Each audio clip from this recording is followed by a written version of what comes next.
You're sitting across from someone you love, and they're talking, and you can see their mouth moving, and somewhere in the middle of the sentence, you leave. Not physically, you're still nodding, your face still does the thing faces do, but behind your eyes, something has quietly closed a door. The words start to sound far away, like you're hearing them through water. You can't find your own voice. You search for a response, and there's nothing there, just static and a strange, heavy stillness. Like the lights went out in the room you're still standing in. Afterward, you'll replay it. You'll wonder why you couldn't just say something. You'll call yourself cold, checked out, broken maybe. You'll wonder if this is the proof you've been quietly afraid of, that you're somehow not built for closeness, that you ruin good moments by disappearing from them. Here's what nobody told you. That moment wasn't a failure of character. It was your nervous system pulling an emergency lever you didn't know existed.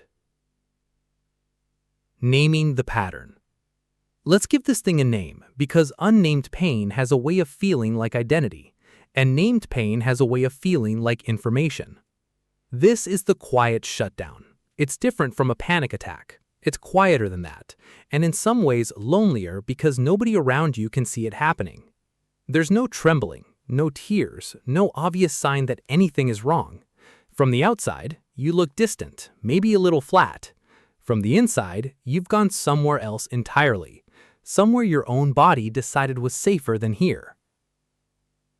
You might know this feeling by other names: going blank, checking out, going numb, feeling like you're watching yourself from 3 feet behind your own head. Some people describe it as a fog rolling in. Others describe it as a kind of underwater quiet where everything slows down and gets soft at the edges. If this is familiar, you are not alone in it, and you are not malfunctioning. You are running a very old, very intelligent piece of biological software. And once you understand what it's actually doing, it stops feeling like betrayal and starts feeling like something you can finally work with instead of against. Why this happens. To understand the shutdown, you have to understand something called your window of tolerance. Picture a band of light running through the middle of your day. When you're inside that band, you can think clearly, feel your feelings without being swallowed by them, connect with people, make decisions, hold eye contact, stay present. This is your nervous system's optimal operating zone. Not numb, not overwhelmed, just here. Above that band is activation, your sympathetic nervous system, the gas pedal. Your heart rate climbs, your thoughts race, your body gets ready to fight or flee. This is the anxious spiral, the racing heart before a hard conversation, the urge to either defend yourself or leave the room. But below that band is something else entirely. When the nervous system senses that the threat is too big, too close, or too prolonged to fight or outrun, it doesn't just slow down, it pulls a deeper switch. This is the dorsal vagal response, part of what researchers in polyvagal theory describe as the oldest branch of your autonomic nervous system. It's the same ancient circuitry that, in animals, produces something close to plain dead. In humans, it rarely looks that dramatic. It looks like going quiet, going still, going somewhere else. This isn't a flaw in your design, it's a feature, inherited from a very long evolutionary history, where freezing kept smaller, more vulnerable creatures alive when running or fighting wasn't an option. Your body still carries that wiring, and if you grew up in an environment where conflict was unpredictable, where your feelings were too much for the room, where speaking up didn't get you safety but got you more danger, your nervous system learned early and well that going offline was the smartest move available. So when you go numb mid-conversation today, you're not failing the moment. Some part of you, operating faster than conscious thought, has decided that going offline is safer than staying online. It's not happening to you so much as it's happening for you. A younger version of you who needed exactly this skill to get through something harder than a hard sentence. The metaphor, your fuse box. Here's a way to hold this that might make it easier to live with. Think of your nervous system as the electrical system of a house. Most days, the power runs exactly as it should. Lights on, rooms warm, everything humming quietly in the background. But every house has a fuse box, and the fuse box has exactly one job. When the electrical load gets too high, when there's a sudden surge the wiring wasn't built to handle, it trips. The power cuts. The house goes dark. That's not the house breaking, that's the house protecting itself from something worse. A fire, a fright circuit, real damage. The breaker tripping is the system working exactly as designed. Your shutdown is your fuse box. When a conversation, a memory, a tone of voice, a flash of conflict sends more emotional voltage through you than your system believes it can safely hold, something old and protective trips the breaker. The lights go out. Not because you're weak, because some part of you is operating faster than conscious thought, has decided that going offline is safer than staying online. It's not happening to you so much as it's happening for you. A younger version of you who needed exactly this skill to get through something harder than a hard sentence. And here's the genuinely hopeful part. A fuse box that trips too easily isn't a fuse box you're stuck with forever. It's a fuse box you can rewire. You can widen your window. You can raise the threshold. That's not a metaphor. That's what's actually happening neurologically every time you practice coming back online instead of staying offline. You are, slowly, teaching your circuitry that it can carry more than it used to believe. What you can actually do. You don't fix a shutdown by forcing yourself to just talk through it. That's like yelling at a tripped breaker to turn itself back on. It doesn't work that way, and trying usually deepens the shutdown instead of ending it. What works is gentler and more specific. Here are 4 tools you can start using today.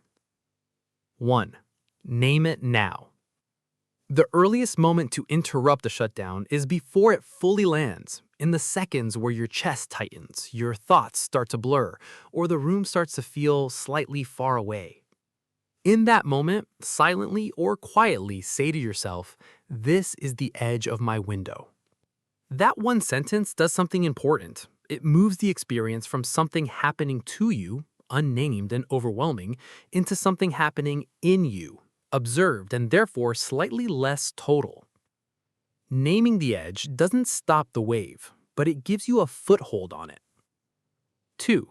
The 90-second wave.